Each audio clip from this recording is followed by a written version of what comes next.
Good morning and welcome to the February 28th, 2023 Planning Commission meeting. We have 5 discussion items on the agenda today. We also have a hard stop at 11 a.m. I would ask commissioners to hold all questions until the conclusion of all presentations and any public comments so we can move through the agenda efficiently. We start every meeting with an opportunity for the public to comment on an item that is not contained on the agenda. Are there any members of the public who would like to speak on an item that is not contained on the agenda today? Okay, please come forward.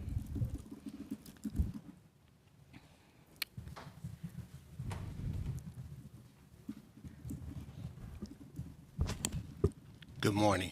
Is this on? Yes, sir, it is. Good morning. I'm Dr. Ulysses Lane. I'm with the Southeast Citizen Advisory Council. And I did want to make a few comments in general about development in Raleigh. And some of the things that we're concerned with is this partnership with the citizens or with the residents and with the city and how the developer fits in that. I've been observing some of the rezoning requests and some of the neighborhood meetings and observe some things that, that I want to address as we try to bring back trust and transparency in government along with our residents. So some of the things that I notice is that as the development is going on in multiple areas, the infrastructure is not keeping up. So citizens are concerned and frustrated about the traffic, about the parks, the schools, the sidewalks, all the things as these developments pop up are not keeping up with it, causing more stress and confusion to our residents. Our quality of life is what we want for everyone, a good quality of life. We want that equability with everybody. And we want that quality of life is affected as long as we get this continued development that we do not work on together. I know the system that the city and everybody has set up allows comment period and input and everything. But as you know, since COVID, we've lost a lot of things, especially communication and our relationships we need to bring back. So there's a lot of frustration that we all have to work together with. I'm appreciative of Don Belk, who has been very supportive of the Southeast CAC, always available whenever we have meetings to make presentations and explain the system, especially when we look at the Southeast Raleigh special study. that is a good example of surveys and input that was taken by the community and given with the city to show a plan of what we would like to see in our community together, not what the developer wants or what the city wants, but what we want. So I think that's a good example as it develops to look at as a model for what we want, these area plans. We also education of the residents about the zoning and rezoning process. As I sit in these committees, those of us that are active in these areas, we understand a little more because we've been through it. But what I notice about residents, they don't know what they don't know. So when you have the meeting, they don't know what to ask. They're frustrated, they're committed about certain issues that come up, but they don't know what to ask. So you have the developer there presenting their part, you have the city there presenting their part, but a community representative there can help steer through that. When I go to the meetings and I see that they're not asking questions, I ask the questions to stimulate their understanding of what they don't know. And then they say, oh, because it passes right over their head, we don't get anywhere, and we keep the frustration going. So I just want to make those general comments in general, and I appreciate what y'all doing, but as we come back this year, use everything that we've done and learn from COVID to make sure that it's equitable and that we're being efficient and effective in everything that we do. Thank you. Thank you, sir. Thank you for your comments. Is there anyone else who wishes to speak on an item that is not contained on the agenda today? Okay. We're going to move on to old business. There are 4 items listed under old business today. These items have been previously discussed and we've heard from the public. So we will begin each with a short update from staff focusing on revisions to the request. The first item, C.1, is rezoning Z1620 on Hodge Road. And I will start off. Bynum, perhaps you could start off with an update from the council committee meeting regarding fire station provision. Thank you. So I think you all remember that the City Council had scheduled a work session on February 21st to hear from Fire, Planning and Development, Raleigh Water, about infrastructure issues in our long-range urban service areas in the northeast and the southeastern part of the county. This property is in that southeastern area. We know that there are fire service issues in those areas, either equipment response time or actual just fire company response time. So the City Council received a lot of information during that work session. They did not take any action. That's common. That's typical of a work session. They typically receive information and don't act. But they have received a lot of information, and I expect there will be ongoing conversation and action from them on those issues. Thank you, Bynum. So we'll start off and we'll have Mr. Belk remind us of the details of the case, and then I will remind everybody that no additional changes can be proposed during the Planning Commission review. Thank you, Madam Chair. Good morning, members of the Planning Commission. This case, Z1620 Hodge Road, was reported out of Committee of the Whole without a recommendation, and your deadline will be coming up on April 16th. It is a predominantly rural area. It is very close to the town of Knightdale's corporate limits. It is adjacent to Raleigh corporate limits on the west side of the Neuse River. Just a couple of aerial images of the site. Note that the area will be crossed by the future I-540, slated for completion by 2029. And a close-up view of that. Some streetscape views. These conditions were revised in January. There have been no changes since that time. There would be a parcel of land to be dedicated to the city for a future fire station. And just some of the differences here, it is currently zoned R30 in Wake County's jurisdiction. Planned development, note the increases in density and maximum number of residential units. Because of its location, it scores very low on the transportation and energy analysis. It is not served by transit. It would increase the housing supply, and it would include the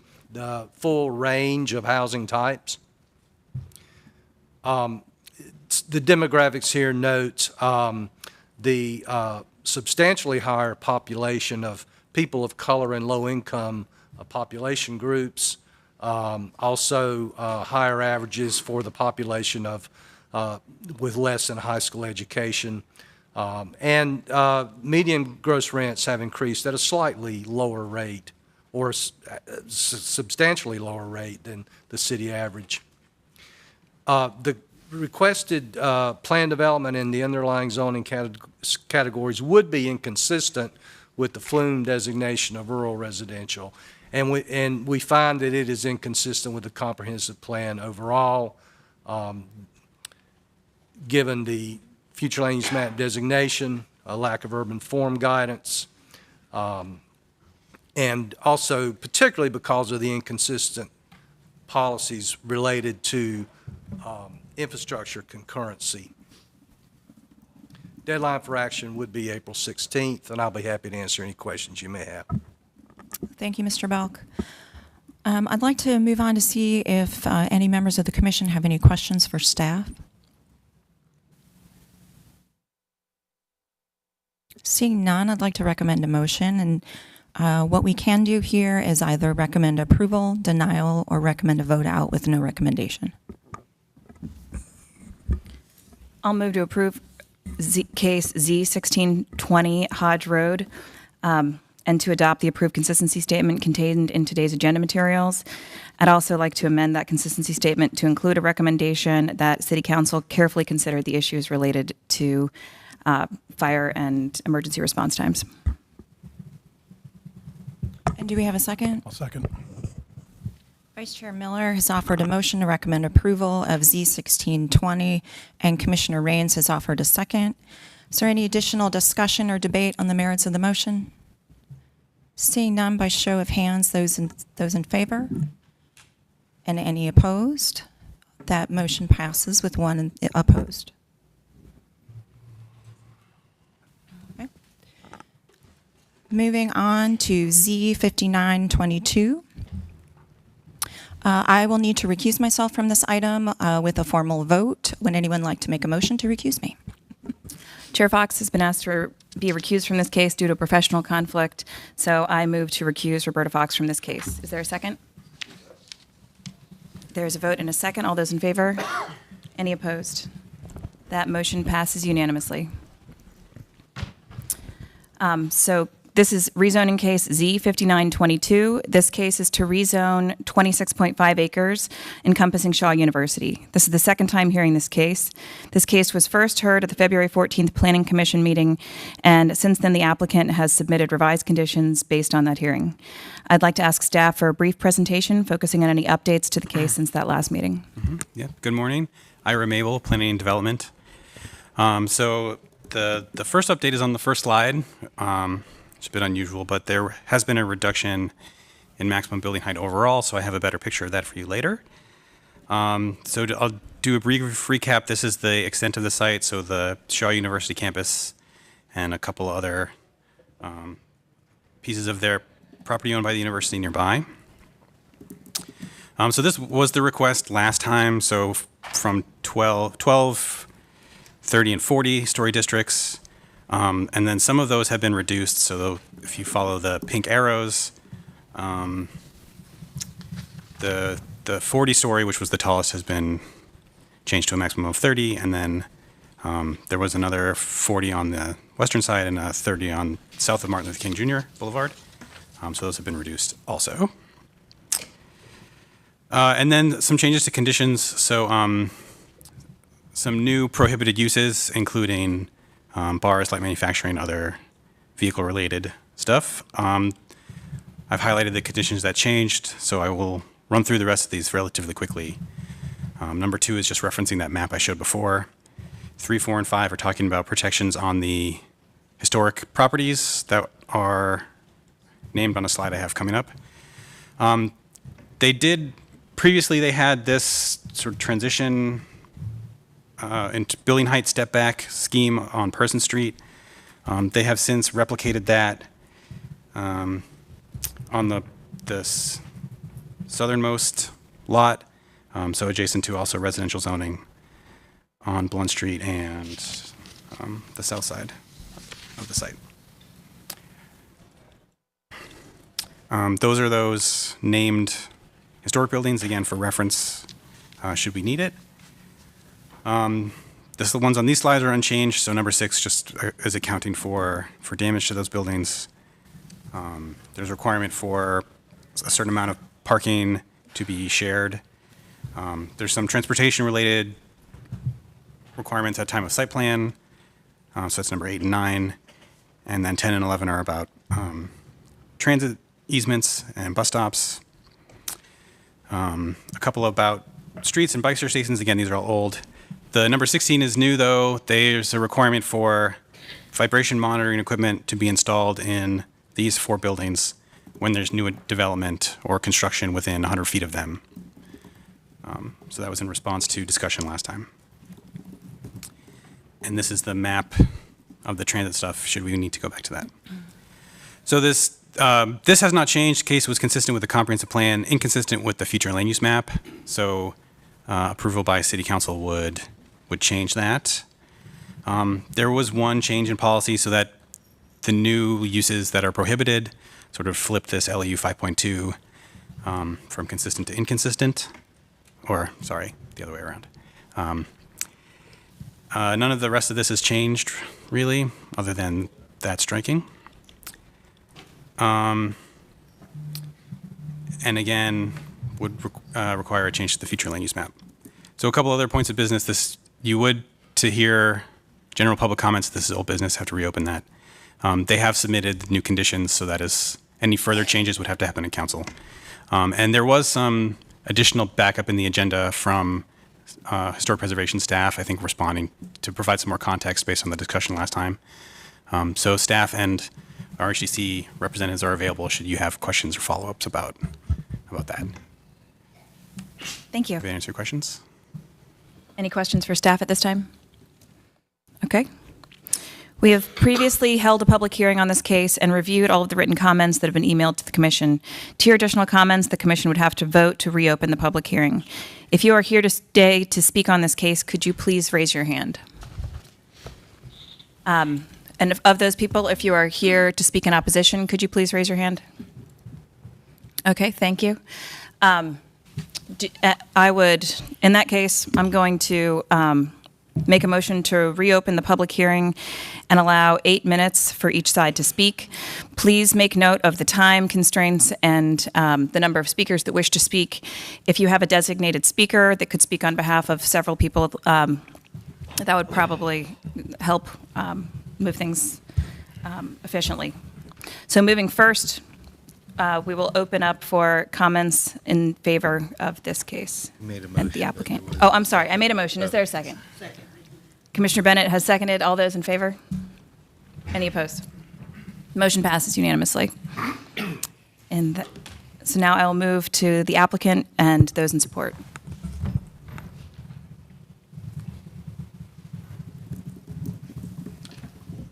Good morning.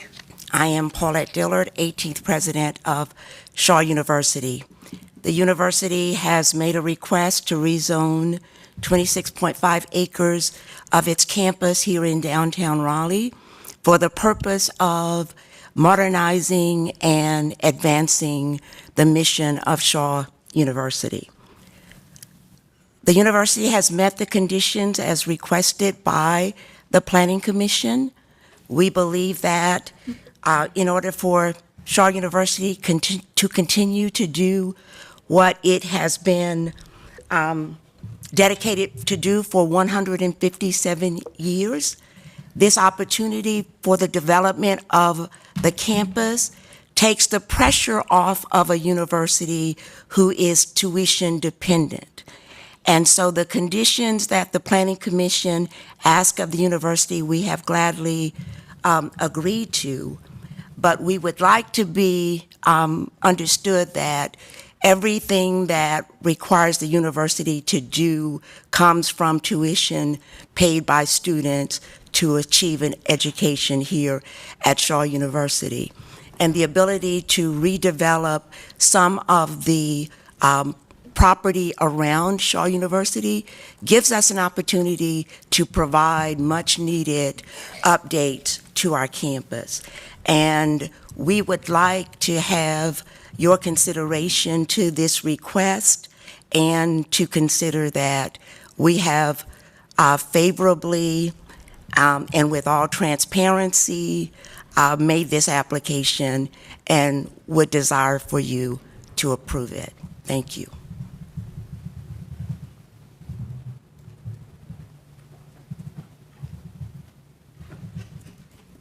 Unless, Mac Paul here on behalf of Shaw University, unless anyone else gets up to speak during this 8 minutes, we'll just hold our time. We've had an ample opportunity at the last meeting for folks to speak. So we'll just hold it. Thank you. Moving to those opposed. Those in opposition have a total of 8 minutes to speak.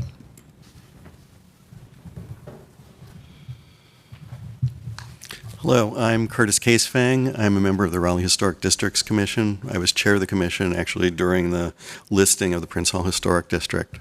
There's some incorrect information you received during the last hearing, but in quick summary, just because of limited time, the commission voted after significant discussion, after meeting with Shaw, where we proposed some conditions, that while we supported over 96% of the proposed redevelopment, there was 4% that we took exception to, which involved delisting historic properties or endangering historic properties, some of which have statewide significance, which is a huge bar. And because of that, we ask that you deny the application as it currently stands.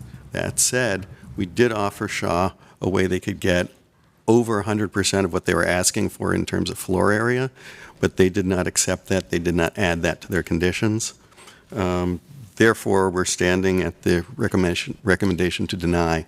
And I'm happy to answer any questions as far as the conditions we've offered or the rationale behind this, or even how we came up with this percentages, if anybody has any questions. Thank you. We can move to questions at a later portion of the meeting.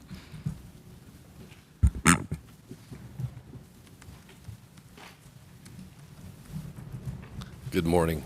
Thank you for the opportunity to speak with you. My name's Pete Chamberlain. I'm the great-great-grandson of Henry Martin Tupper, the founder of Shaw University. I'm here to represent maybe a different perspective on this initiative.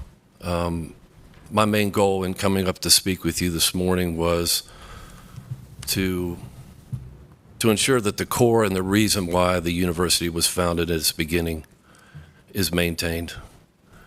And that is a strong Christian foundation. My grandfather came to Raleigh in 1865 and founded the university on the principle of Christian morals, Christian faith, etc., and has maintained that core throughout these years. We're at an epicenter as far as the future of Shaw University, where I'm concerned about those core principles being threatened. And I think the reason why folks have asked me to join in at least representing an alternate view on this is there appears to be a lack of transparency. I just learned about this initiative within the last week.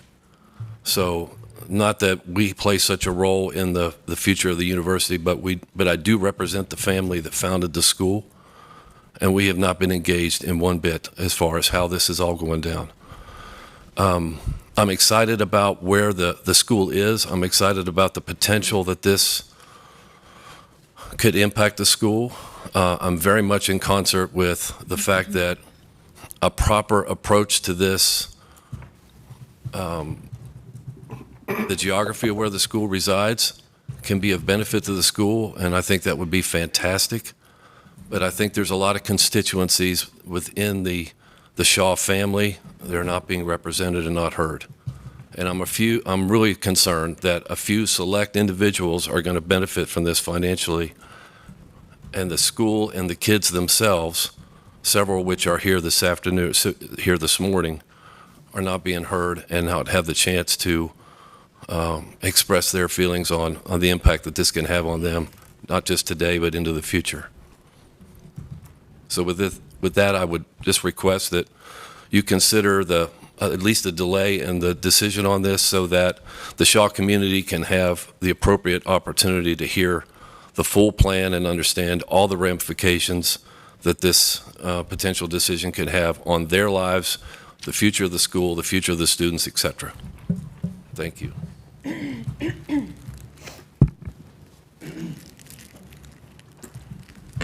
Good morning. My name is Jenny Harper, 312 East Cabarrus Street in the Prince Hall Historic Overlay District. I'll be honest with you, I have absolutely no idea how to follow the great-great-grandson of the actual founder of Shaw University, but I think it speaks volumes as to what's at stake with this rezoning before you, and I don't envy you a bit to be there at that table.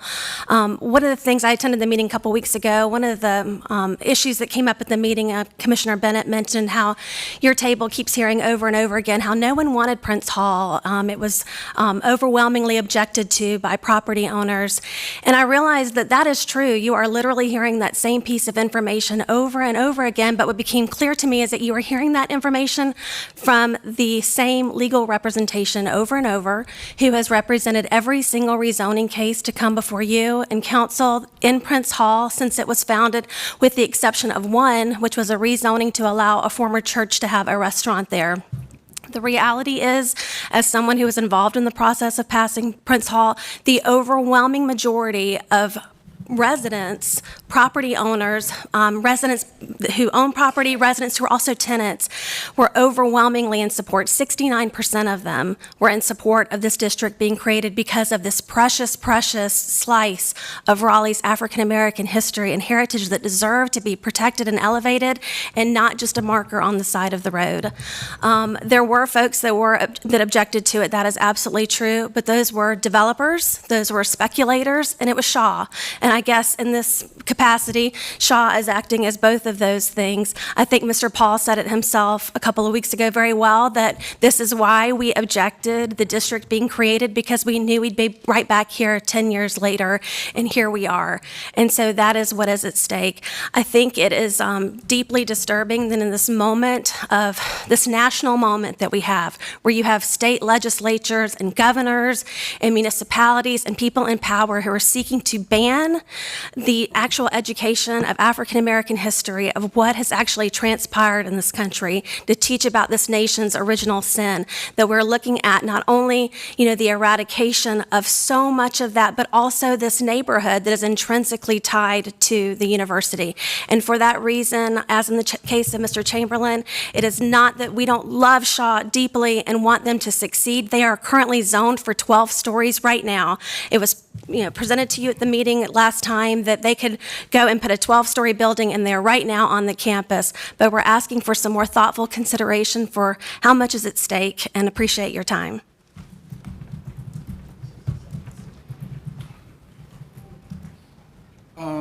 I did submit some slides that I want to make sure that we have.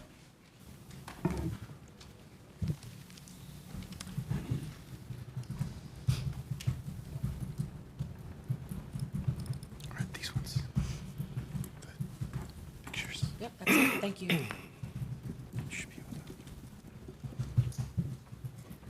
Good morning. My name is Eugene Myrick. I'm a 1994 graduate of Shaw University. I'm also a Southeast Raleigh resident. This particular slide is on the Hyatt Brown website. It's not on the Shaw University website. And if you look at that, it says Shaw University Academic Area. It's a silhouette. And where that building stands is where Leonard Medical School is currently. This, if you go on the Hyatt Brown website, it says they talk to key stakeholders, and this is a master plan. But we've been told there is no master plan. But again, that's on their website, and if you go to the image that's on Shaw University's website, it's not there. So there is no transparency. I realize that they say you all focus on policy, but there has to come a time when you deal with integrity and honesty. And these folks have not been honest with the Shaw University community. And I'm asking that you deny this plan or take as much time as you need to look into the other documents that have been submitted. Thank you. Thank you. We'll now bring it back to the table. Do we have any questions or comments from the commissioners? Commissioner Bennett. Thank you. I'd like to hear more about the conditions proposed by the Historic District Commission.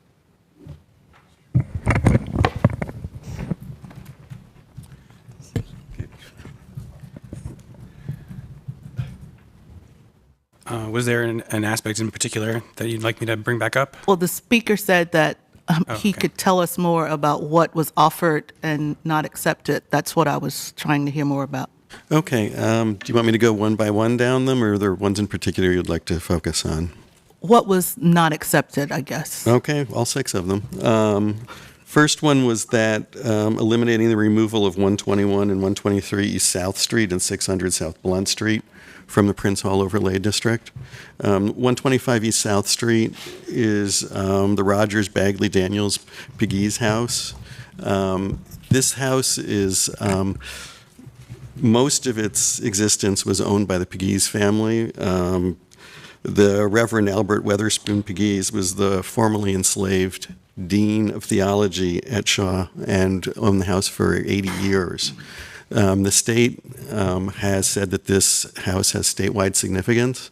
This is something only conferred among a couple of properties in Raleigh and very few statewide. It provides a higher level of preservation protection for that property, which just symbolizes the importance it has as far as the way the state views it. Second condition was to eliminate the rezoning of 800 South Wilmington Street and the parcel containing Leonard and Tyler Halls. That was proposed at the time we had the discussion to go from OX5 to DX40. In Shaw's proposal, and one of their conditions, they say their intent is to preserve it. So this rezoning serves no purpose other than to threaten or further incentivize redevelopment of this lot. The medical school in particular is quite significant because it was the first 4-year medical school in the United States, not in historically black institutions, in any institution in the United States. It's pretty remarkable property. Now, if, as the condition suggests, an act of God results in the demolition of that property, there's nothing stopping Shaw from coming back and rezoning it at a later date to redevelop it if it's destroyed. But to rezone it at the moment serves no purpose. Similarly, SD Hall and Tupper Hall, which are on the main academic campus, are being rezoned to 30 stories in that original request. I believe that's reduced now. They're both incredibly significant in the history of Shaw, in the history of the Prince Hall Historic District, and honestly in the history of the Civil Rights Movement. So these properties, again, to rezone them serves no purpose. Shaw is saying that they're going to preserve them, so why not retain the existing zoning? And if under unforeseeable circumstances they're destroyed in a hurricane or something of the sort, Shaw can come back and rezone them, ask for rezoning to the higher development without objection from the RHDC. Number 4, rezoning and removal from the Prince Hall overlay districts for structures at 521 and 525 South Person Street. These are, again, contributing structures, which means that they actually help tell the story of the district, both in terms of the development pattern and what happened there. It should be noted that we are not objecting to delisting the non-contributing properties on the edges of this historic district. Number 5, we ask that the Prince Hall Historic District Overlay District map be amended to include the SD Hall, which helps talk about the relationship of Shaw and the Prince Hall Historic District better. This is in response to comments from the State Preservation Office that talked about wanting to strengthen that historic district, and this would be a major step in that direction. Again, no impact on Shaw since they're saying they're not looking to develop SD Hall. It's a simple move. Number 6 was to place conservation easements on SD, Tupper, Leonard, Tyler, and the Rogers, Bagley, Daniels, Pegues house because of their historic significance. What this does is allow the preservation commitment that Shaw has said that they have to 4 out of 5 of these properties to continue through future ownership. In conversation, when After we discovered that we were only talking about less than 4% of the potential developable area, we asked ourselves, well, how can we find Shaw the ability to make up for the difference if that 4% was critical to the existence of Shaw? And one of the things we suggested was the actually upping the request of the main section of the campus to a higher development height, and that would yield them more square footage than they actually originally asked for. Those were the conditions. The discussion with Shaw, when we met with them originally, went over all of these conditions except the last. And there was no movement in either direction. And we did not realize that we were only talking about, I think it's 3.6% or something, of the total ask at the time. After our meeting with Shaw, I did this analysis, and when the commission met as a whole, we discussed this and decided that we could not support this. Although we fully support Shaw University, we think it's an amazing university in the history of the country and the city. But we want to see this done in a fashion that preserves their history and the history of the city of Raleigh. Can I answer any other questions? Thank you. One more question? Please. So along the, with regard to the historic preservation, the condition about preserving the 4 resources, this may be standard language, but what jumped out at me that I don't recall seeing before was the part about eminent domain. And it said if the building is destroyed by these various, acts of God or eminent domain, Yes, ma'am. under what circumstances would a historic building be destroyed by eminent domain? So that is standard language in the UDO for non-conforming structures when they're damaged. Basically, it's a list of things that might happen to a building that's outside the control of the person who owns the building.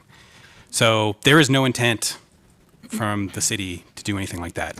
But it is, from their attorney, just covering the list of stuff that might happen to them that's not initiated by them. It has no authority to grant or deny permission from eminent domain from any jurisdiction that might have it or not. Right? We don't need that in a zoning condition. We either have it or we don't. And there is no intent. It's just, that's in the UDO. They copied it from the UDO because that's generally what we recommend, Okay, thanks. if that helps. Let's ask. Thank you. Other questions and comments from the commissioners? Commissioner Mann. I've just got 2 comments, and I would like the applicant to probably respond to these comments that I'm going to make. Excuse me.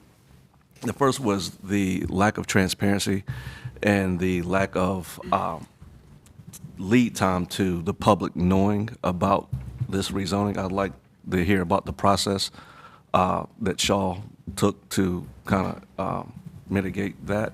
And then 2, I made these comments 2 weeks ago about the Pigou House, about the Josephus Daniels ownership, and I just would like to hear about if RHDC and Shaw had these discussions about the racist undertones of this house that happened in the past. Let me address the process that we have undertaken in public comment meetings beyond the 2 required by the Planning Commission as part of this application process. Since July, when we filed the application, there has been 7 meetings of neighborhood asking for input. There has been a website created with frequently asked questions and answers. We have had meetings and webinars, and it's really somewhat frustrating that the lack of transparency and not knowing about this initiative, because it's one that the Shaw family has been very engaged with and excited about. And so from July until February 14th, the university has had a series of neighborhood meetings, webinars, and opportunities to discuss what we're doing with the rezoning application. The Rogers Smith Begley Pegues house The original builders and owners of the particular property were Confederate military officers as well as Josephus Daniels. And wherein Shaw acquired those properties, did not originally own them, they are two, and the house next to it is the Charles Fraser House. And we have requested that we be allowed to relocate those two properties, but they are not part of the same history as Estee Hall, Tupper Hall, Leonard Hall, and Tyler Hall. Now, Leonard Hall Leonard Medical School, which no longer is in existence, was the first medical school with a 4-year curriculum.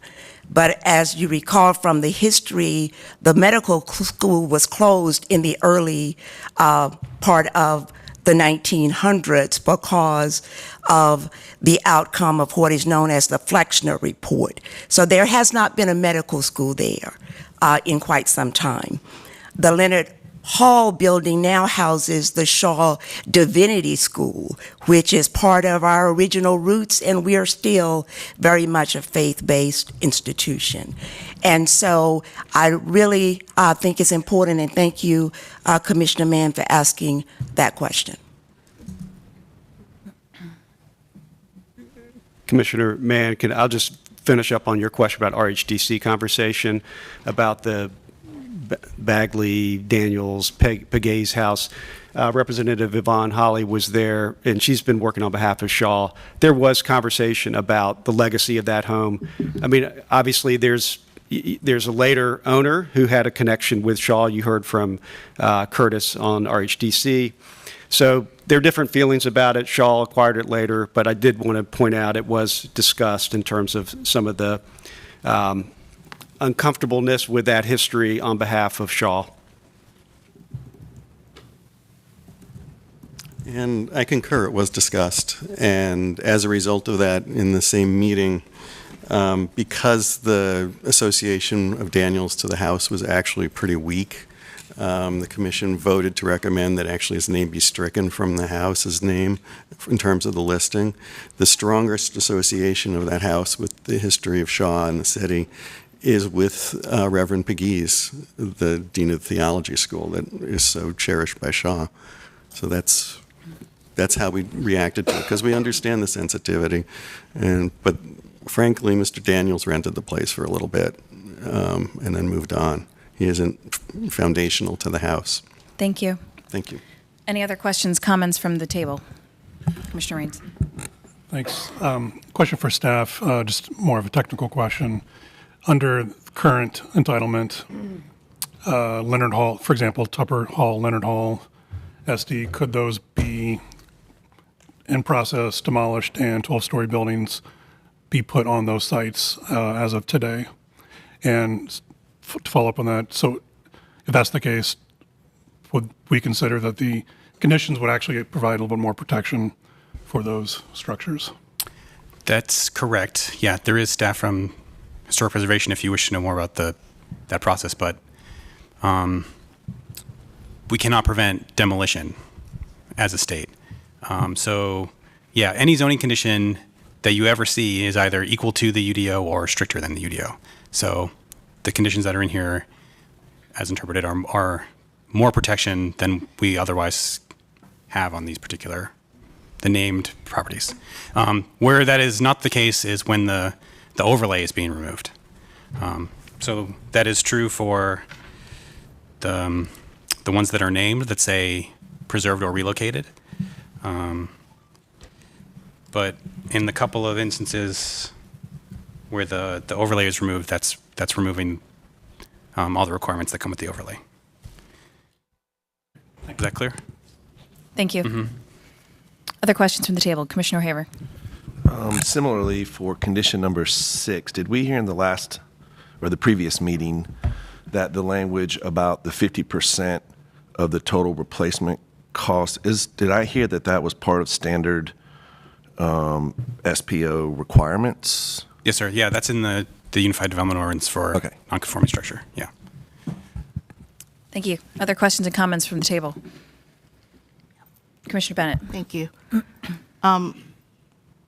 First, I'd just like to thank everyone for showing up. I'm just looking out, and it's kind of emotional. So I appreciate that everyone has come, whether you support or opposed. It's clear that you love your university, and Raleigh loves this university, and so this is just really awesome to see. I won't repeat the comments that I made the last time. I'll just say to the applicant, thank you for responding to the request to consider additional conditions. My main concern, though, was about the campus district zoning. And I can't get past that. I spent a lot of time with this over the weekend and yesterday, and I just feel like if it came in with that campus district zoning, a lot of these questions would be answered. Whether we like the answers or not, we'd have a master plan. We could see specifically what the university is proposing to do, and a lot of these questions would be answered. And the master planning process would probably entail more outreach and engagement with the Shaw community and the at-large community as well. So we might not have some of these questions about transparency. I don't know. That's just me speculating. But I am very, while I want to see the university's goals of being modernized and being a state-of-the-art institution and serving its Christian foundings and serving African-American students, I am 100% in support of all of that. As a planning commissioner, we are also tasked with not just looking at whether it's consistent with the comprehensive plan, which staff has deemed that it is. We're also tasked with determining if it's reasonable and in the public interest. And the public interest, I have to think about the university, and I have to think about the community in which the university sits. And without seeing the plan, it's hard for me to say that it's in the interest of the community in which the university sits. When I read the staff report, it talks about how the university currently serves as a transition area between downtown and the community. With this zoning, rezoning, the university area is essentially just downtown. So now we've brought downtown right up against that neighborhood, and I'm not sure how that's going to affect the neighborhood. And without seeing the plan, even with the step back, that's still 30 stories, potentially, next to this community, and I have concerns about that. And again, I'll go back to, I appreciate all of the conditions that were added, but my primary request was that this come using the campus zoning district, or zoning, campus district zoning, which was created for rezonings like this by universities and colleges. And since it's not, and I can't see the plan, then I can't determine if this is reasonable and in the public interest, so I'll have to vote against this. Thank you, Commissioner Bennett. Other questions and comments from the table? Commissioner Haver. Maybe this is a question for Bynum and/or Ira. We did hear a lot about this campus district zoning in the last meeting.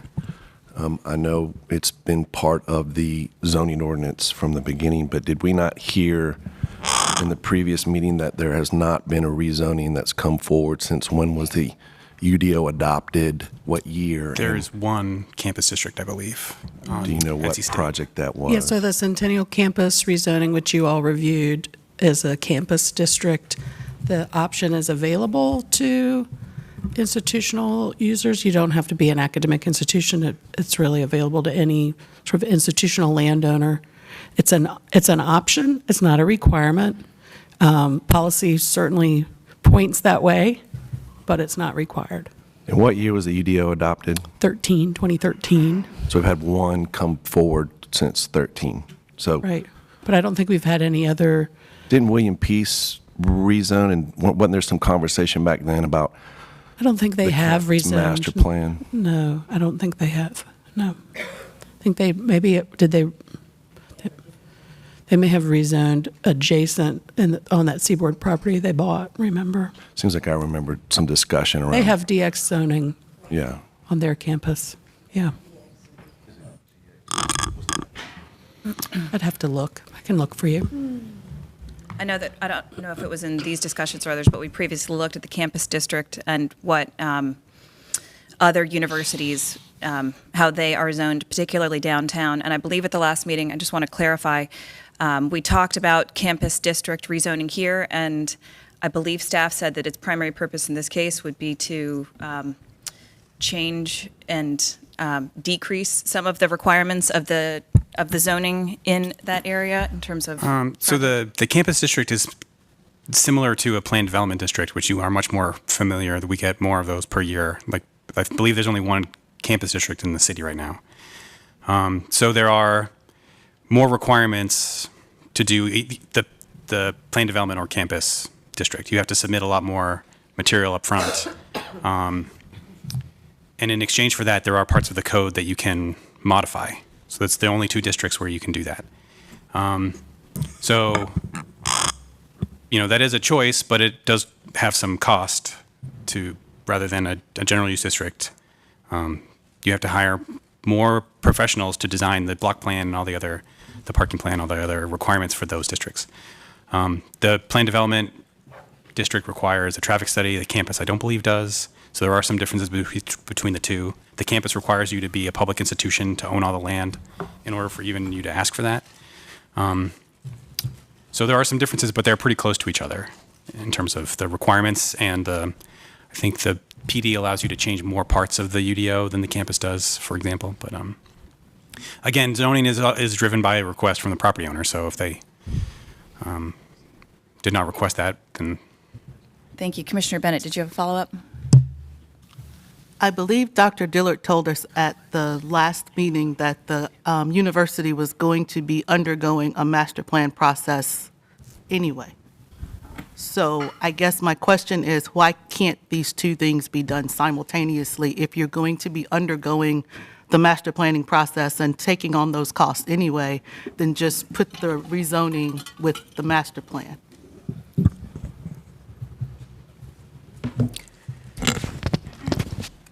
I understand and appreciate, the thought that it should happen that way. What we believe is that if we know what we are allowed to do, we can do the master plan knowing what that guidance is, as opposed to doing a master plan and then coming to do the rezoning and all of the things that go with it. This is a multi-year project. And there are costs. And we are requesting that this is the way with Hyatt Brown's, experience with other HBCU campuses.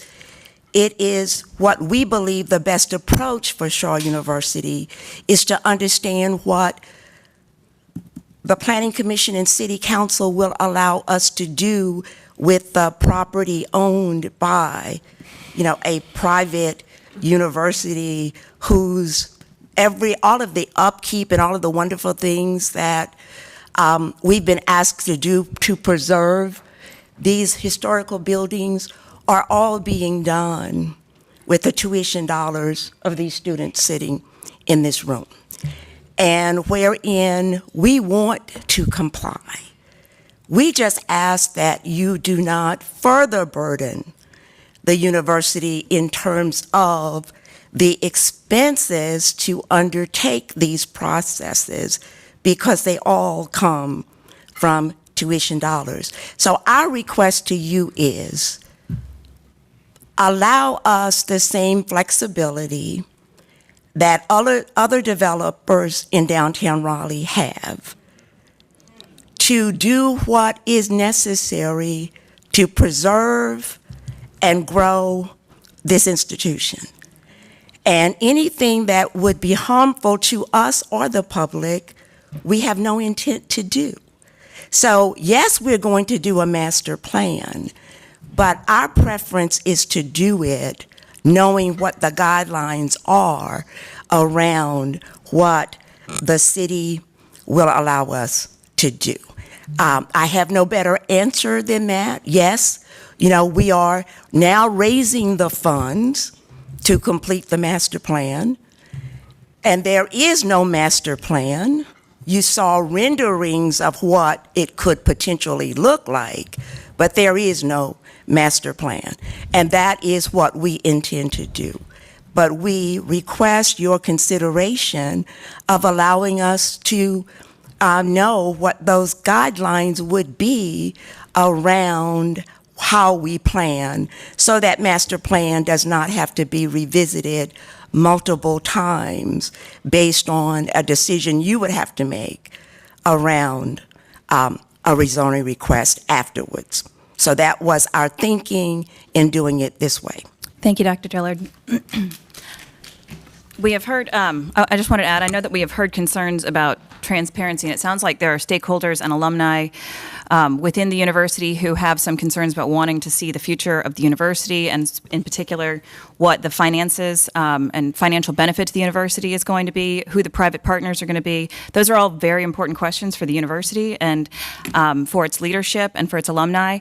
At this forum, at the rezoning stage, I don't think it's the appropriate sort of stage and forum at this point to try and ask the university to provide more information than we typically ask of other applicants. And I'm particularly uncomfortable with that, with a historically black university, asking them for more transparency or information about their case before we will approve it. So I am personally in favor of this. I hear the concerns about the university, and we had concerns about the impact on the neighbors, and in particular, the step backs and the height, and the university addressed those issues, and I want to thank the university for doing that. But at this point, I think it's important questions that the university needs to work out internally, but I am currently in support of this rezoning case. Any other questions and comments from the table? I just need to say that I don't think the university is being asked to do anything that we don't ask anybody else to. Let me personalize that. I am not asking the university to do anything that I would not ask another applicant. Anybody who follows me on the Planning Commission knows that I'm not saying anything of this applicant that I would not say of another applicant with a similar rezoning. I'm only asking for the campus district zoning because this is a university. The only other university rezoning that I've had was Centennial Campus, and it came in under that rezoning. So transparency, I think that's important for any case. And I always talk about the importance of community engagement, and I think it's important. It's just important. And when you have people saying that we weren't engaged or we didn't know about it, it's not an indictment on the university that they didn't do everything that they said they've done. But if there are people that don't know about it, then maybe there's something else that can be done. We as the Planning Commission certainly cannot tell you how to engage the community, but perhaps there are other conversations that can be had separate from this forum. But I'm not asking anything of this applicant that I would not ask of another applicant. I speak all the time about the impacts of development on the community. Yes, this is a historically black college, and of course we want to see what's best for our historically black colleges, but this is also a historically black community, and I'm important about what's going to happen to the at-large community. So let's just be clear that I'm not asking anything of this applicant that I don't ask of any applicant that comes before the Planning Commission. I try to be fair and I try to be consistent. And process is important to me, engagement is important to me, and there have been a number of cases, some very high-profile ones, that I have voted nay on because I wasn't in agreement with the process or the engagement. So I am consistent and I am fair. Thank you, Commissioner Bennett. I just want to clarify, I completely agree with you, and I support your position and questions on this case. That was more in reference to some of the emails and comments from the general public that we've been receiving, not from the detail that you would like to see on the campus district rezoning.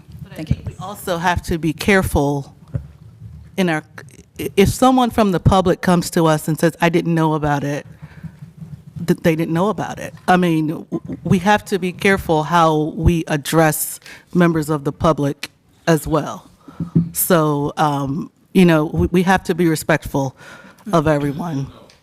Thank you. Commissioner O'Haver? Hey, can we? Commissioner this O'Haver? is- Yeah, we need to bring this back to the table Yeah. in the interest. Commissioner Bennett, I fully understand the campus master plan and the campus district. I want to sort of go back to, I think, was it Mr. Lane was he still here? Maybe he left. About sort of some of the frustration and understand the process. We've had some of these conversations both here and at our retreats about sort of equity of access to the process, and it is frustrating. There's a lot that goes on, and we ask a lot of questions up here, and we do this every other day, and we've been doing it for years, so I certainly understand. And again, I wish Mr. Lane was still here because I really appreciated his comments. I don't see him. There's a lot that goes into that campus district plan, and I agree with Dr. Dillard. They would be working on a master plan that allows them to do 12 stories. They would be speculating anything beyond that. So there is additional cost for that. It's hard to do. There is going to be some public-private partnerships. You don't know what those not you. One doesn't know what those partnerships are at that time. I think it's a little bit telling that we've had that opportunity for many institutions to come forward with that rezoning, and we've had one at Centennial Campus. So I hear you. I don't want to ignore those, but I certainly understand the position of Dr. Dillard and what they're trying to accomplish, and again, sort of some of the frustration with the process. I think I heard from Dr. Dillard there's 9 meetings that have been had. I've gone on to Shaw's website. I see the information on there. I've looked up the vision plan. It's out there. I'm just curious at what, excuse me, please. I'm just curious at what point, is it 10 meetings, is it 20 meetings, is it 15 meetings? At what point do we feel like the public, and there's some onus on the public to get engaged? I'm just curious at what point after 9 meetings, after months of this, a ULI tap years ago, this conversation was started. I'm surprised that people are saying, I didn't know. You're right. If they say that, if they say, no, sir, I'll send it back to the chair and we can vote as a board, but this isn't how the process works. So again, I agree with you. If people stand up here and say they didn't know, they didn't know, and I understand that, but 9 meetings sounds adequate, and the information has been talked about for years. I've been following it. I also want to thank the applicant and the university. They've come back on every one of our requests. So I appreciate the conditions. And as I mentioned in the last meeting, I think it's an excellent opportunity for Shaw to continue to be an integral part of our community. So with that, I'm going to move to recommend adoption of the proposed consistency statement dated February 28th, 2023, contained in the agenda materials, and to recommend approval of the zoning amendment case Z5922. Thank you. We have a motion. Do we have a second? Commissioner Mann has seconded. All those in favor, raise your hand. Any opposed? That motion passes with 1 vote in opposition.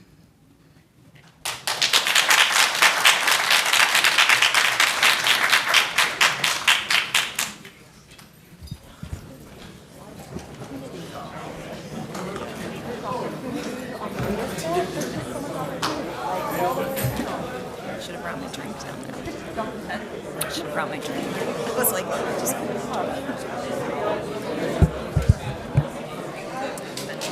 I'm going to give everyone a minute to clear out before we move to the next item.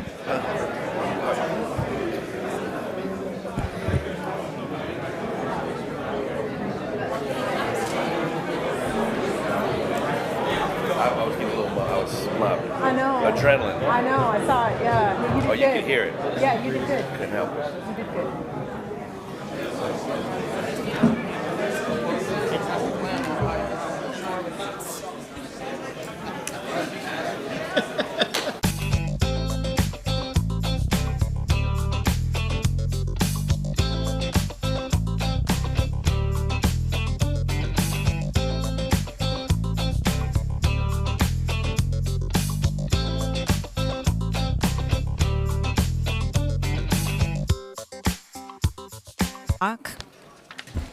The next item is item C.3, which is rezoning Z7922 on Corporate Ridge Road. This is a request to rezone approximately 4 acres from commercial mixed-use 4 stories with Special Highway Overlay District 1 to commercial mixed-use 12 stories conditional use with Special Highway District Overlay 2. We last discussed this item at our February 14th meeting where we deferred the case to allow conditions to address the buffer conditions. Also, I'm from a very large family, and so I feel free to just yell over people. Okay, Mr. Belk, can you please give us a brief update? Thank you. Yes, the update is that one zoning condition has been added. Your deadline is April 15th, and that new condition this is previous condition as a prohibition of uses, and also some intensity and unit counts were set. The new condition is that a 50-foot protective yard will be established along 40, and if not accepted as tree conservation area, it shall be planted to SHOD 1 standards. Again, just a comparison here. Note the caps on office and retail entitlements. The request is consistent with the future land use map designation of community mixed use. And because of the constraints of the site, it is neither consistent nor inconsistent with urban form. It is consistent overall with the comprehensive plan and with the flume. Note the consistent policies. The new condition has improved this proposal's consistency with the EP 5.5 forested buffers policy and one inconsistent policy noted. There are no outstanding issues. You have 2 meetings before your deadline for action. Be happy to answer any questions. Thank you, Mr. Belk. Do we have any questions or comments for staff? Seeing none, I'd like to entertain a motion. Chair Commissioner Fox, I'll move to recommend adoption of the proposed consistency statement dated February 28th, 2023, contained in the agenda materials, and to recommend approval of the zoning amendment for case Z7922. And do we have a second? Commissioner Dattel? Commissioner Rains has offered a motion to recommend approval of Z7922. Commissioner Dattel has offered a second. Is there any additional discussion or debate on the merits of the motion? Seeing none, by show of hands, those in favor and any opposed, that motion passes unanimously. Moving on to the next item, which is C.4, rezoning Z8722 at West Davie and South Salisbury Streets. This is a request to rezone approximately 1.75 acres from downtown mixed-use 20-story shopfront to downtown mixed-use 40-story shopfront conditional use. We last discussed this item at our February 14th meeting, where we deferred the case to allow conditions to address public art and open space. We'll start with a brief update from Sarah Shaughnessy. Good morning, Sarah Shaughnessy, Raleigh Planning and Development. As Chair Fox said, you heard this case at your last meeting. Signed conditions have been received. They were received on February 24th per the UDO deadline, or in accordance with that deadline. So just to refresh your memory, here's an overview of the site, an aerial view. The site is 4 parcels just north of the Raleigh Convention Center. And the additional condition requires at least one public art installation. So the applicant provided conditions, and then that condition was reviewed by Raleigh Parks and Recreation. And so that has been submitted. Nothing else about the case has changed. So just skipping to the last slide here, your deadline for action is April 15th. Thank you. And do we have any questions or comments for staff? Seeing none, I'd like to entertain a motion.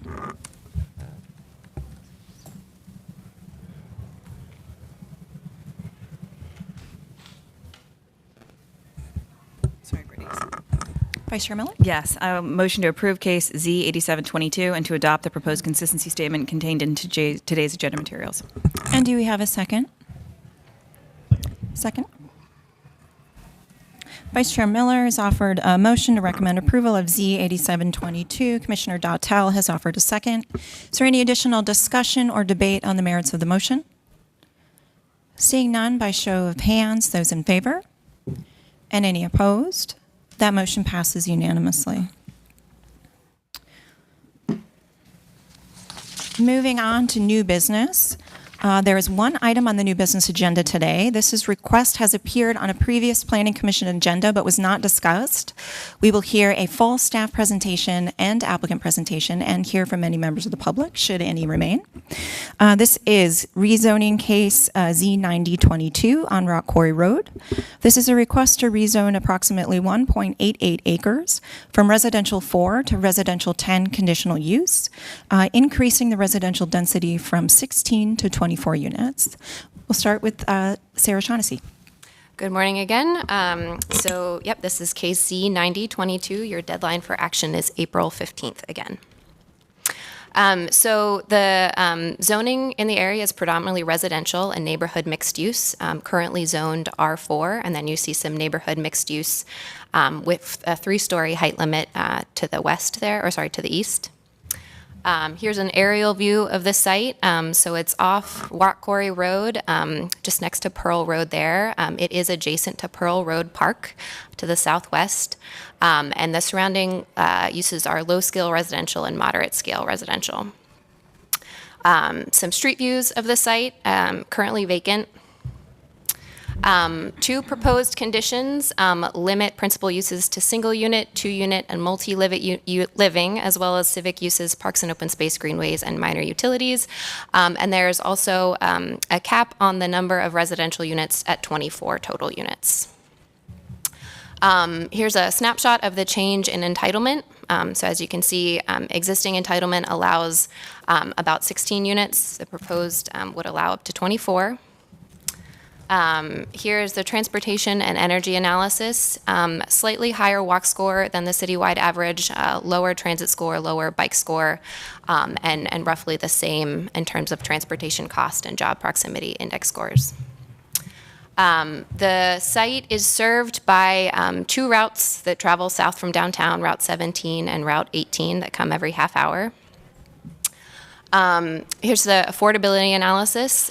So overall, adds to the housing supply, does not include subsidized units, but it does permit a wider variety of housing types than are currently allowed, smaller units than citywide average. And though transit is infrequent, it is within walking distance of transit. Just wanted to note that the area has more residents of color than the citywide average, and that the area also has a linguistically isolated population compared to the rest of the city, so a higher Spanish-speaking population in this part of the city. Staff noted that the request is inconsistent with the low-scale residential future land use map designation. The requested zoning is R10, although there is a cap of 24 units. That's still inconsistent with what the comprehensive plan envisions for low-scale residential. There is urban form map guidance along Rock Quarry as an urban thoroughfare, though it's neither inconsistent nor consistent. This guidance isn't usually applied to residential zonings. It is consistent with, or inconsistent with the future land use map overall, though consistent with the future urban form map. A number of consistent policies. around compact development, infill development, zoning for housing. Two inconsistent policies, that future land use mapping consistency, and then also wanted to note that it is outside current fire service standards in this part of the city. Fire staff have noted that they wouldn't be able to provide service within the response time that's designated by the federal agency. If you do act to recommend approval for this case, and if council approves it, it would trigger a flume amendment to moderate scale residential. There is moderate scale residential in neighborhoods in other parts of this city or other parts of this area. Here's what the future land use map amendment would look like.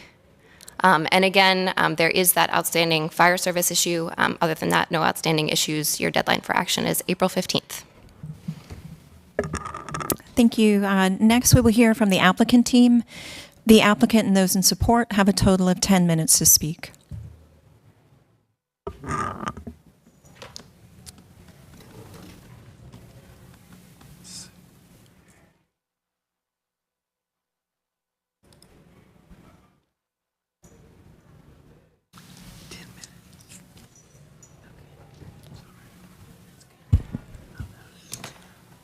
Good morning, members of the Planning Commission, Worth Mills, Longleaf Law Partners, here on behalf of Marlowe and Moy LLC, the rezoning applicant and the property owner. As Ms. Shaughnessy mentioned, this is a rezoning of 4 properties near the shops at Battle Bridge for additional townhomes and also near a planned or future city park area. The assemblage of just under 2 acres is vacant. It's currently wooded. It's currently fronting along 3 separate public rights-of-way, Diamond Drive, Pearl Road, and Rock Quarry Road. The rezoning is from an R4 district to an R10 conditional use district. As Sarah mentioned as well, the future land use map designates the assemblage as low-scale residential, but there is that mixed-use center across Rock Quarry Road. The rezoning would permit a variety of housing types within walking distance of a shopping center and at a density that creates a smooth land use transition from the shopping center towards that future City of Raleigh Park area. As I mentioned, the property is currently vacant. It sits at the southwest corner of Pearl Road and Rock Quarry Road. You can see there the larger shopping center, the shops at Battle Bridge. Also wanted to point out that the applicant is developing this assemblage outlined in blue, known as the Battle Bridge Townhomes. That was subdivision case 1621, so recently approved. Similar form is planned for these 4 properties, albeit at a lower scale than what you see across Rock Quarry Road. And there's a better picture of the proposed layout of the Battle Bridge townhomes as well. As mentioned, the rezoning or the current zoning on the property is R4. There is some R6 to the southeast of us. And as I mentioned, that larger neighborhood mixed-use 3-story zoning district that comprises both the shopping center and the townhome assemblage as well. The future land use map designates this area as low-scale residential. I know that planning has deemed it inconsistent with the future land use map. We think otherwise. The comprehensive plan states that low-scale residential envisions a range of housing types, including duplexes, triplexes, fourplexes, other small apartment buildings, and townhouses, but at a scale that is created by precedent in the surrounding area. Under a base R10 zoning district, if there were no conditions attached here, the applicant could build 97 units. But we have conditioned our units down to 24 units, which is much more in line with what you would see in an R6 zoning here.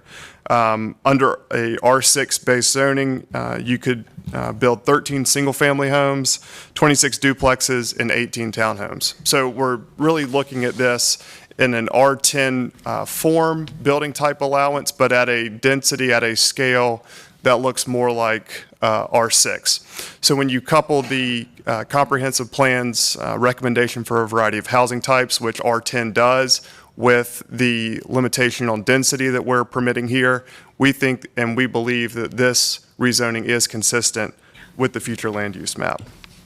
As I mentioned earlier, there is the mixed-use center just across Rock Quarry Road.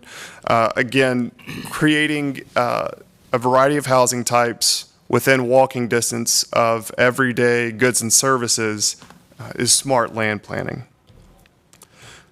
The conditions that we have on the rezoning application today, again, would limit development to 24 units, and it limits principal uses to residential uses, and then open space, greenways, civic use, and minor utilities. That condition, the first condition, has no effect on the city's recent policy on accessory commercial units. Again, those would be permitted, just again, not as a principal use. So to summarize, this case would be bringing additional units near an existing shopping center, near a future City of Raleigh park, and creates that kind of recommended land use transition that you would see from those shopping centers towards single-family and recreation spaces. So we contend that this case is consistent with the future land use map, with the comprehensive plan overall, and it is reasonable and in the public interest. Thank you for your time. Thank you, sir. Next, we will hear from members of the public. If there are any members of the public who wish to speak on this item, you have a total of 10 minutes to speak. Thank you. My name is Oakley Dean Baldwin. I live at 6313 Diamond Drive. And can somebody pull the map up for me, and I'll... Thank you very much.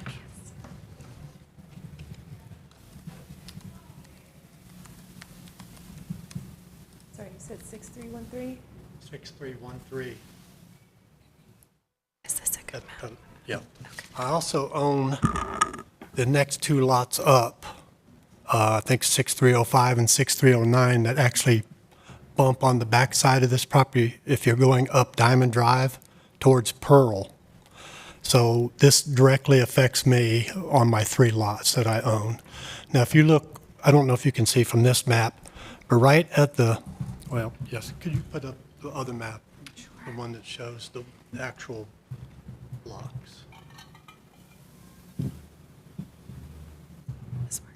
I think that'll work. Yes, ma'am. Thank you so much. Can you make it presentation? Yes. Yep. I wish I could.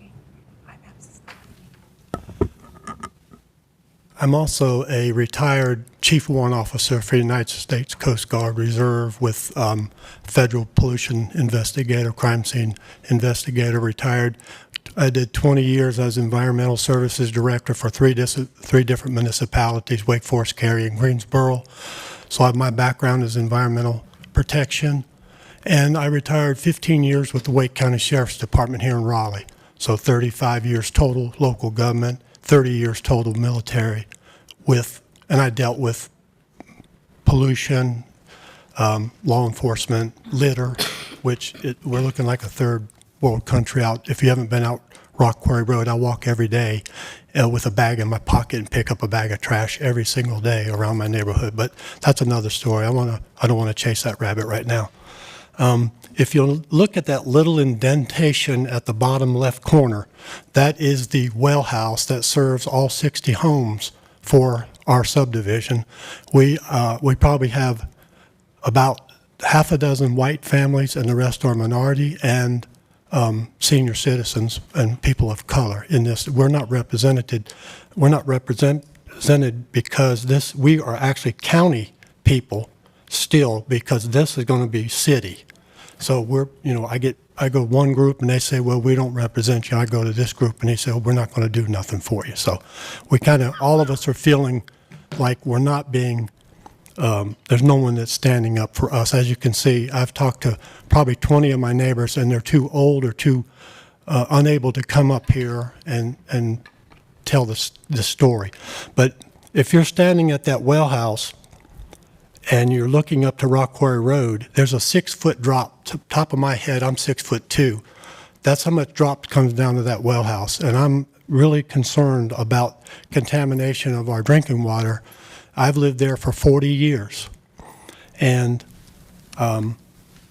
that's probably the biggest concern that I have, not including if we put 18 homes in this corner block here, the only place that those kids have to go is across the 4-lane highway over to this Food Lion parking lot and hang out, because this Pearl Park is a nature preserve park.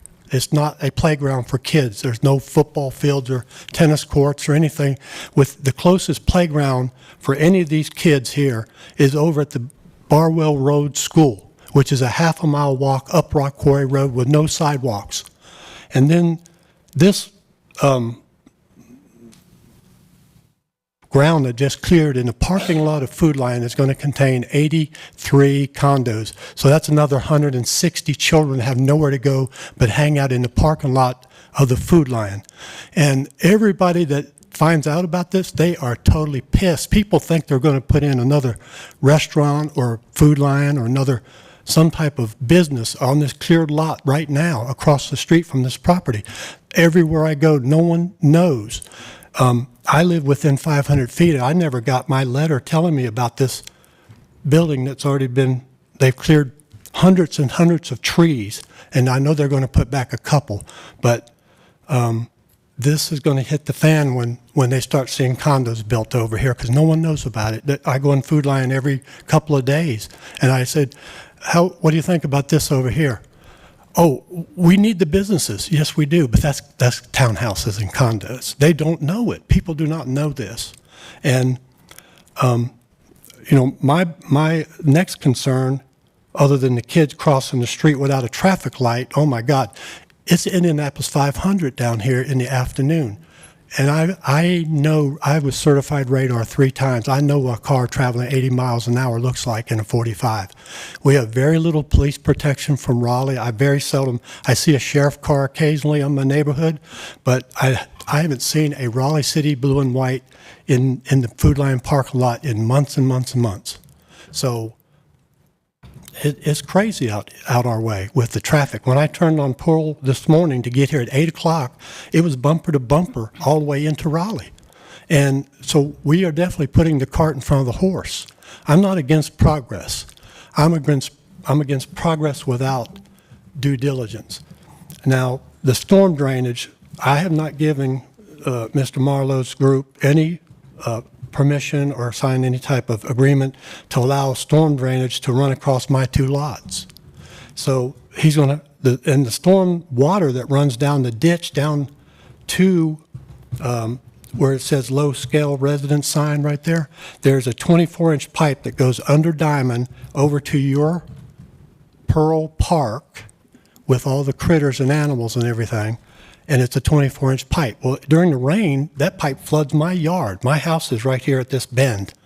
And if we add 24 or 18 more units with downspouts, with 50 parking lots, with paved roads, all that storm drain, and in the extra storm drainage coming from Rock Quarry Road, well, I better build Noah's Ark on my property, because until something happens, it's not going to be good for me. And like I said, already 2 or 3 times a year, it floods almost halfway up my front yard just from the water coming down Pearl Drive in the ditch. So I have not been told anything about any stormwater or any sediment ponds.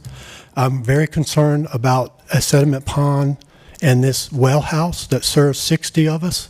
That right now the water is awesome, and I know it's 200 feet deep. But I'm also a federal pollution investigator. I was for 30 years.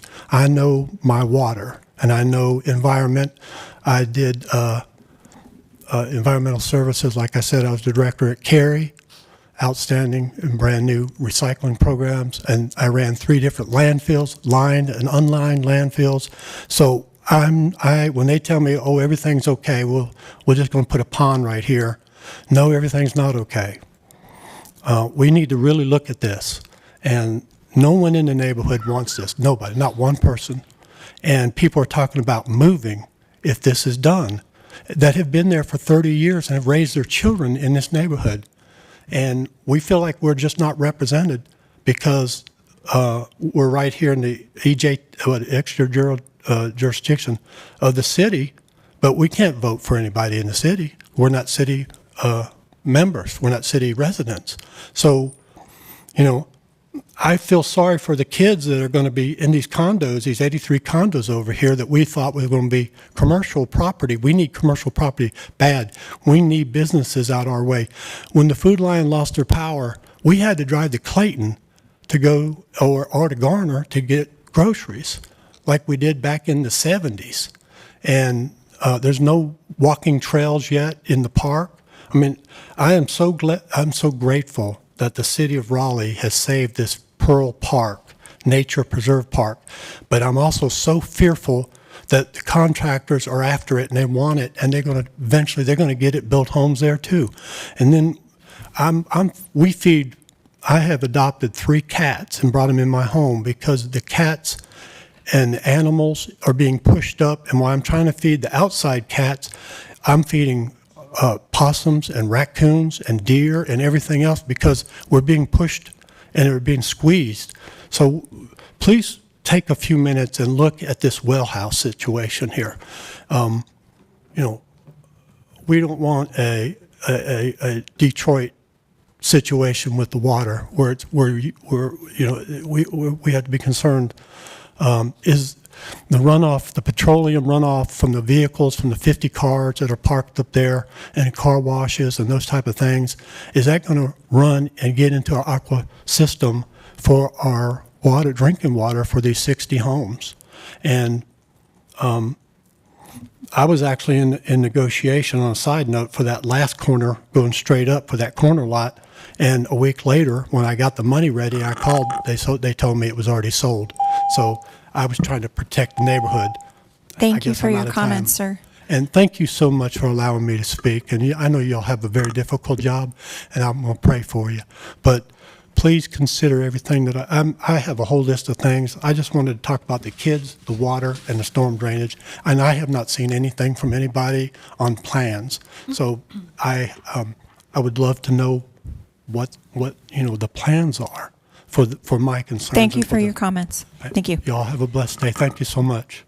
I'm going to move on to questions and comments from commissioners. I'm going to start off with a question for the applicant, if they've considered any measures, any protective measures for the existing well house on the adjacent property.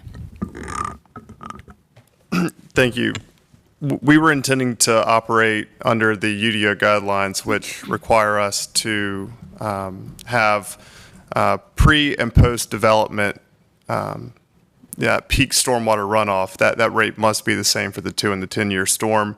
We have not done any grading plans. We don't know exactly how the site will be laid out, but we intend to comply with all city stormwater regulations as they relate to treating for nitrogen and retaining stormwater. Commissioner Lampman. I had a general question about utilities in that area. What utilities are currently provided? And then a follow-up question to that would be, are you seeking annexation? My understanding from the documents is that it's not required. But would annexation allow you then to access those utilities? Kind of bulk questions. Yes. So from a utility perspective, and maybe I can find a clearer picture. I don't have a slide showing utilities, but there is water and sewer running down Rock Quarry Lane, kind of across where the other intersection of Pearl Road is. So there is easy utility connection to be made across Rock Quarry Road. This property is within the ETJ. It's contiguous with existing corporate city property. And so we wouldn't need to file an annexation in order to approve zoning. That could take place after a subdivision plan is reviewed and approved by the city of Raleigh, and the property owner was then ready to record a subdivision plat. My understanding, and I know David will correct me if I'm speaking out of turn here, with this property being in the ETJ, if the city chose to deny the annexation case in 12, 18 months, whenever that ultimately is before city council, even if it was denied, the developer could build under the city of Raleigh zoning that's in place, and it could connect to water and sewer.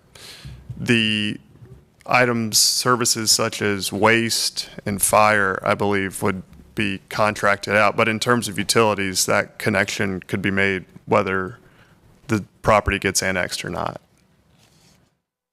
So are you planning on connecting to Raleigh?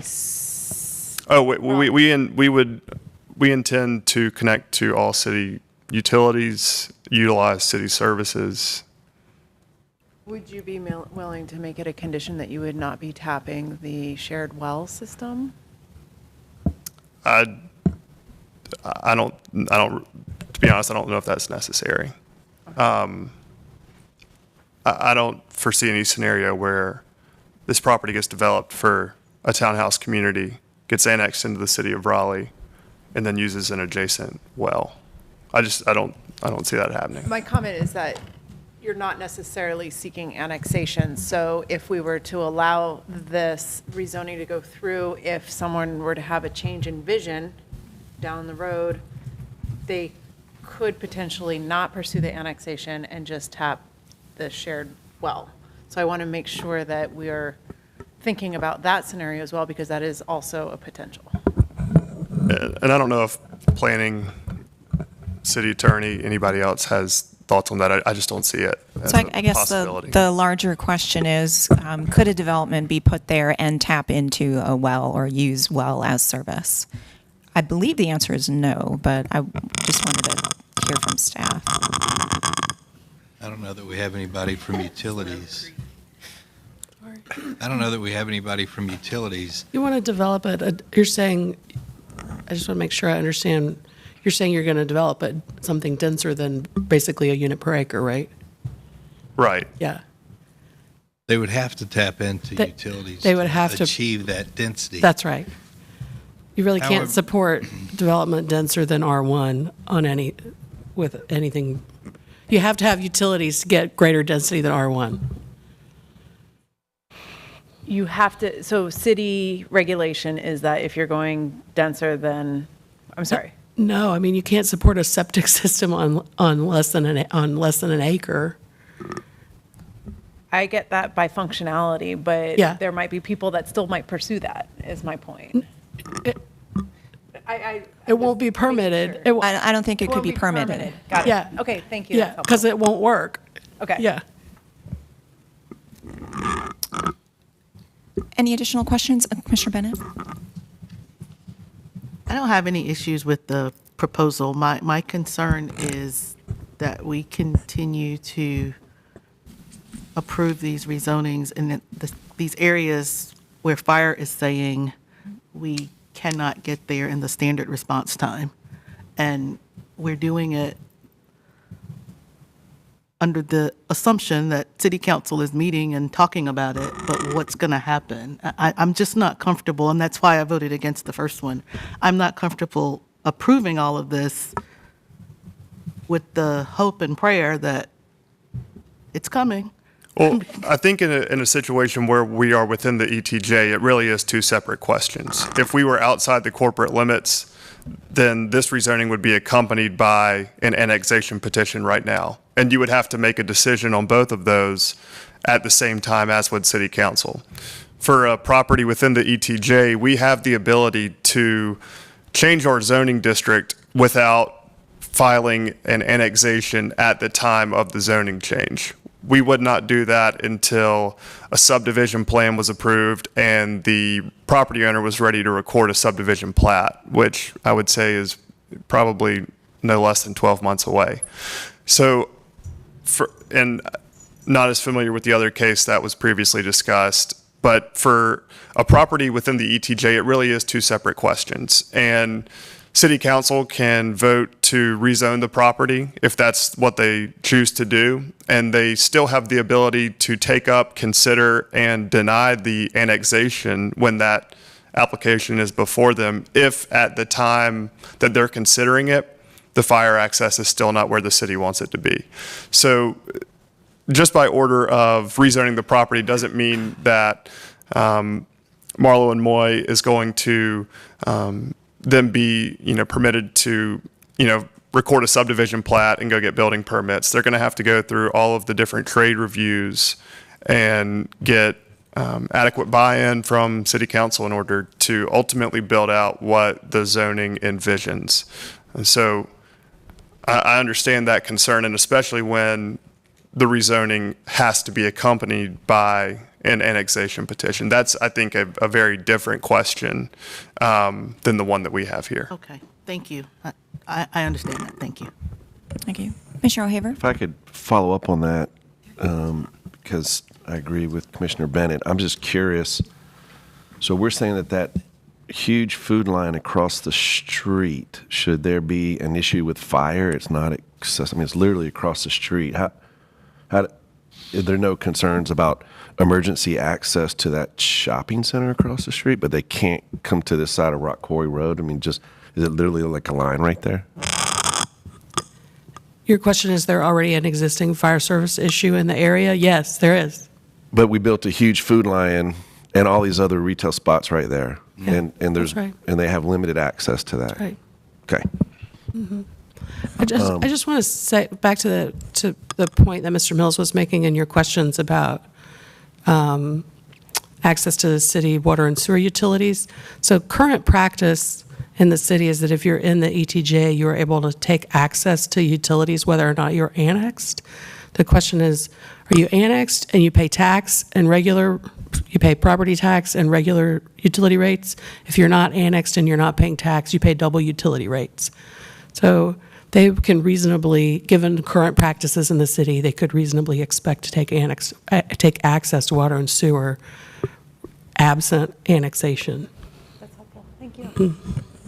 The one caveat to that is the city code, not the UDO. The city code says that to extend water lines, sewer lines, so the mains, not just service lines, in the ETJ requires city council approval. So depending on how close the utility is, the applicant's saying it's right across the street, so that's probably not an issue in this case, but there are some areas where there may be water or sewer, but not both, and a main may need to be extended so that property can be serviced. That still would require yet another city council approval to extend the main in the ETJ under the city code, not the UDO.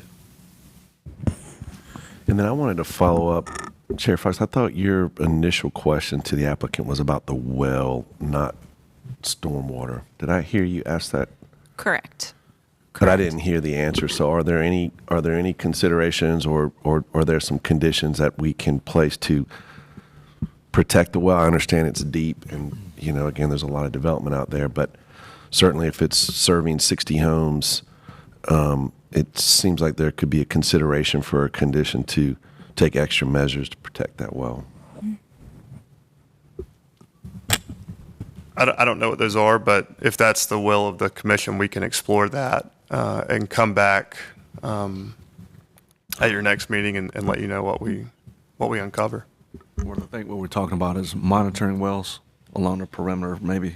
I don't know exactly what the layout will be, but I think we're talking about monitoring wells to check out the well that we're talking about.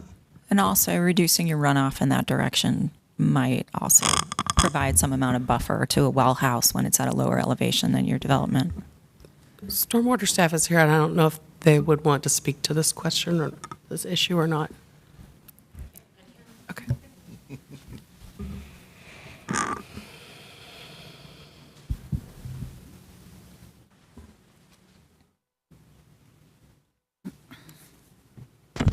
So I will say that in general, from a hydrologic perspective, groundwater and stormwater are related, but they're not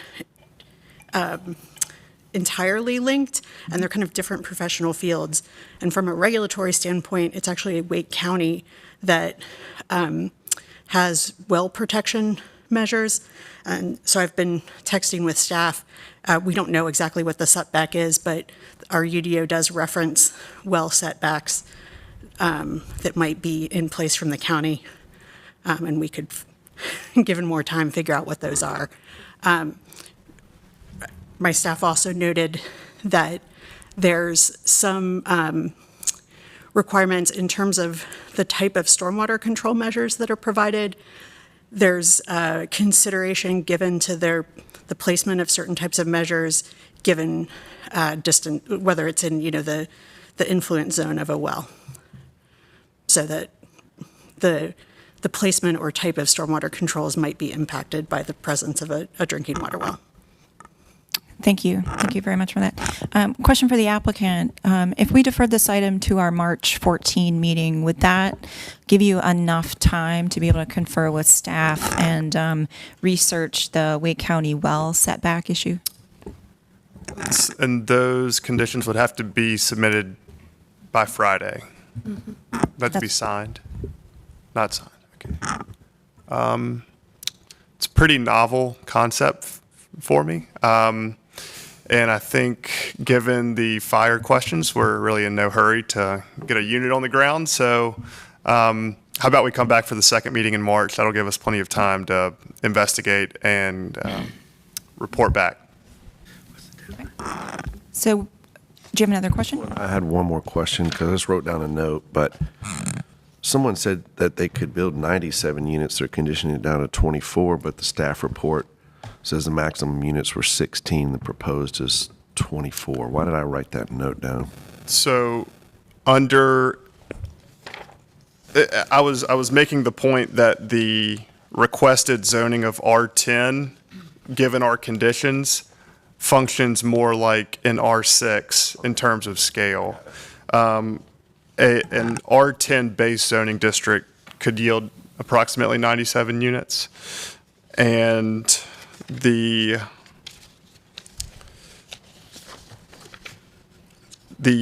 estimated yield on an R6 base zoning is 13 single family, 26 duplex, 18 townhomes.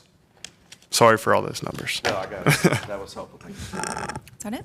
Okay. Without objection, then I'm going to recommend we defer this item to our March 28th meeting to allow the applicant to address issues related to the well. Okay. Thank you. All right. Seeing none, I'm going to move on to the approval of the minutes. The draft meeting minutes for the February 14th Planning Commission meeting are included in the backup. If there are no comments, I'd like to entertain a motion. Commissioner Raines?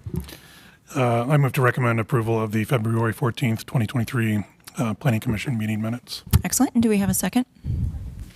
Second, Commissioner Bennett? By show of hands, those in support? And any opposed? That motion passes unanimously. Moving on to the report of the chair, I do not have a report, so if we could quickly go down the line and also discuss perhaps when any committee meetings might occur during the month of March. Vice Chair Miller? Do we know if there are any items on the agenda for the Committee of the Whole?